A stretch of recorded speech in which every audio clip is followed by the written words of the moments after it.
જય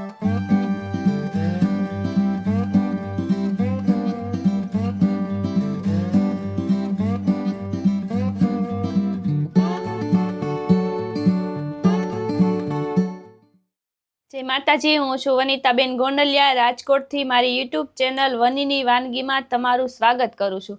તો આજે આપણે બનાવશું મેંદાના વરાળિયા પાપડ.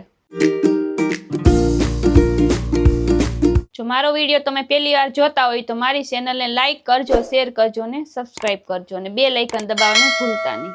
જો વરાળિયા પાપડ બનાવવા માટે આપણે અહીંયા 500 ગ્રામ જેટલો આપણે મેંદો લઈ લીધો છે. આપણે એક બાઉલમાં ઠલવી લીધો છે. સ્વાદ પ્રમાણે આપણે મીઠું લઈ લીધું છે અને આપણે 1 ચમચી જેટલું આપણે જીરું નાખવાનું છે. તો આપણે જીરું લઈ લીધું છે.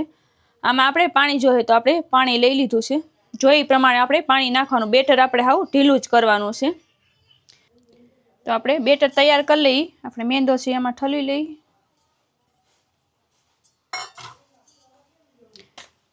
આમાં આપણે 1 ચમચી જેટલું આપણે જીરું નાખી દેવી. આપણે મેંદો લીધો એ પ્રમાણે આપણે નાખી દેવાનું. મેં 500 ગ્રામ મેંદો લીધો તો આપણે 1 ચમચી જીરું નાખી દીધું.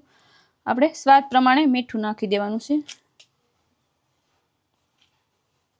1 ચમચી જેટલું આપણે મીઠું નાખી દીધું છે.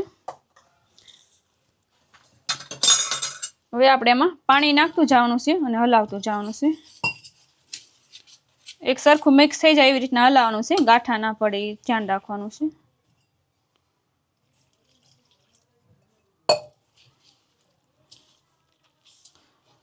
આપણું બેટર હાવ પાતળું કરવાનું છે એટલે આપણા પાપડ સરસ થાય. આ પાપડ બની જાય છે ફટાફટ, વાર નથી લાગતી. આપણે આવી રીતે બેટર તૈયાર કરવાનું છે. એટલું આપણે પાતળું રાખવાનું છે. હવે પાછળ આવી રીતના સોટવું જોઈએ. આમ કરીએ તો આવી રીતે થઈ જાય. પાપડ કરતી વખતે થોડાક પાપડ આપણા જાડા થાય તો આપણે થોડુંક પાણી નાખીને હલાવી નાખવાનું. આપણું બેટર તૈયાર છે. તો આપણે પાણી ગરમ મૂકી દઈએ એટલે ગરમ થઈ જાય. આપણે આવી રીતના લોહી હોય એમાંય હાલે, ઢોકળિયામાં કરવી તોય પણ હાલે. પહેલાં આપણે જોતા પૂરતું પાણી મૂકવાનું. પાણી બળી જાય તો આપણે પાછું નાખતું. તો પાણી ગરમ થઈ જાય ત્યાં આપણે થાળીમાં આવી રીતના કાગળ લગાવવાનો છે.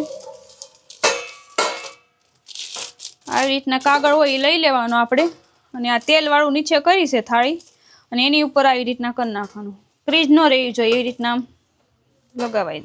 લગાવી દેવાનું.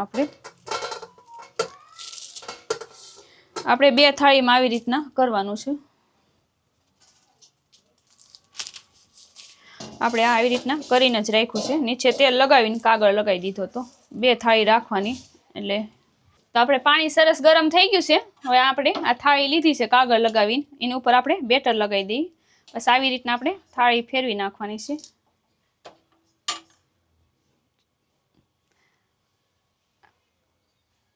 આવી રીતના આપણે કરી નાખવાનું. બસ આપણે વરાળે મૂકી દેવાનું છે. હવે ગેસ ફૂલ કરી દેવાનું. આપણે આ વરાળે બફાઈ જાય, સરસ સડી જાય, થઈ જાય એટલે આવી આપણે સારી બાજુથી ઉઠલી જાય.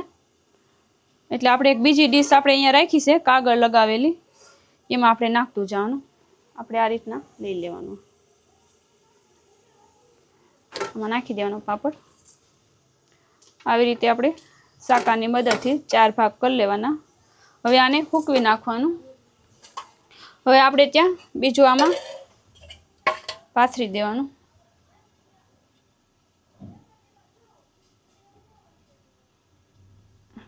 એ ફૂંકવીને વહી આવી ત્યાં આપણે આવી રીતના અહીંયા થઈ જાય. આમાં 2 જણા હોય તો ફટાફટ થઈ જાય છે. સડતા પણ વાર નથી લાગતી. તો આપણે આવી રીતના 4 ભાગ કરીને આપણે આવી રીતના ફૂંકવી નાખવાના. એક ખાટલામાં આપણે હાડી પાથરી દીધી છે. દુપટ્ટો હોય તો પાથરી દેવાનું. બસ આવી રીતના ઉઠલાવતું જવાનું, આવી રીતના કરતું જવાનું.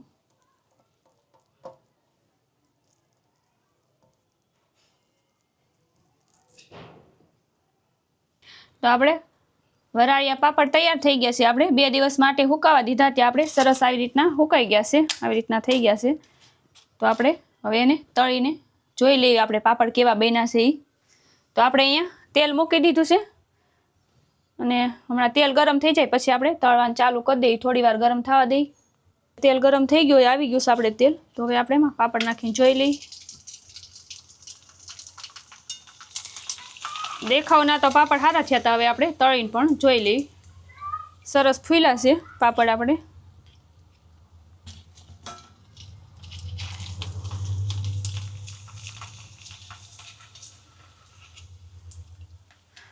ખાવામાં પણ એકદમ પોચા થાય છે. તો આપણે પાપડ પણ સરસ ફૂલ્યા છે અને સરસ થયા છે. એકદમ સફેદ થયા છે અને આમાંય પણ એકદમ ભૂકો થઈ જાય એવા થયા છે, એકદમ પોચા. તો જરૂર એકવાર ઘરે તમે ટ્રાય કરજો. આમાં ઉપર આપણે લાલ મરચું પાવડર પણ નાખીને ખાઈ શકીએ. તો મારી આ રેસીપી તમને કેવી લાગી મને કમેન્ટમાં જણાવજો. અને મારી ચેનલને લાઇક કરજો, શેર કરજો અને સબસ્ક્રાઈબ કરજો. અને બેલ આઇકન દબાવવાનું ભૂલતા નહીં.